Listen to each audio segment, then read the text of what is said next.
Excretion in plants.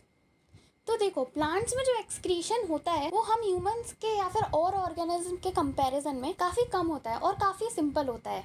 देखो ऐसा है, प्लांट्स आर प्रोड्यूसर्स, तो वो उतना ही बनाते हैं जितनी उन्हें ज़रूरत होती है। वो बिना बात के क्यों एक्स्ट्रा बनाएंगे। पर फिर भी कुछ वेस्ट तो जनरेट हो ही जाता है मेटाबॉलिक एक्टिविटीज़ के दौरान, इसीलिए उनमें as compared to other organism काफ़ी कम वेस्ट जनरेट होता है। अब प्लांट्स में जो एक्सक्रीशन होता है उसके लिए ऐसा कोई परफेक्ट सिस्टम नहीं होता जैसे हमारे पास होता है एक्सक्रीटरी सिस्टम। प्लांट्स में अलग अलग पार्ट्स के थ्रू ही एक्सक्रीशन हो जाता है, या फिर अलग अलग पार्ट्स इस हिसाब से अडेप्ट कर लेते हैं, उनकी रूपरेखा उस तरह की हो जाती है कि वो एक्सक्रीशन में मदद करते हैं। जैसे कि oxygen itself is a metabolic waste for plant, and सिर्फ ऑक्सीजन ही नहीं, कार्बन डाइऑक्साइड भी उनके लिए मेटाबॉलिक वेस्ट ही है depending on the environmental situations. अगर वो फोटोसिंथेसिस कर रहे हैं तो oxygen is a metabolic waste, अगर रेस्पिरेशन कर रहे हैं तो carbon dioxide is a metabolic waste. तो बेसिकली स्टोमेटा के थ्रू होता है एक तरह से जो गैसियस वेस्ट है उसका एक्सक्रीशन। अच्छा, ये तो बात रही गैसियस वेस्ट की। स्टोमेटा के थ्रू पानी का भी एक्सक्रीशन होता है थ्रू ट्रांसपायरेशन।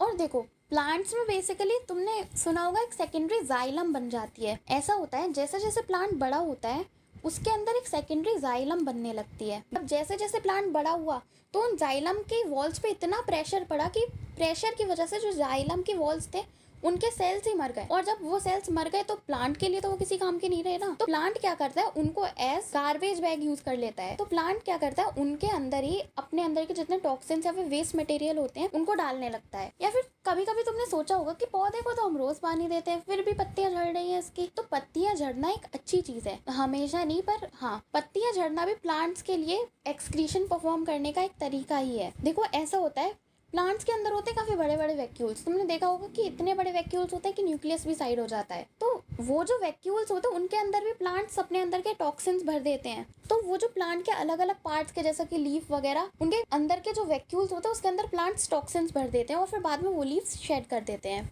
यानी कि वो लीव्स झड़ जाती हैं। और तुमने जिंदगी में कभी ना कभी गम तो खाया ही होगा। नहीं, वो वाला गम नहीं, गम गोंद बोलते हैं जिसको हिंदी में, खाने वाला गोंद। वो भी प्लांट का एक वेस्ट प्रोडक्ट ही होता है। इनफैक्ट लेटेक्स, गम, रेजिन, ये सारे प्लांट के वेस्ट प्रोडक्ट्स ही होते हैं।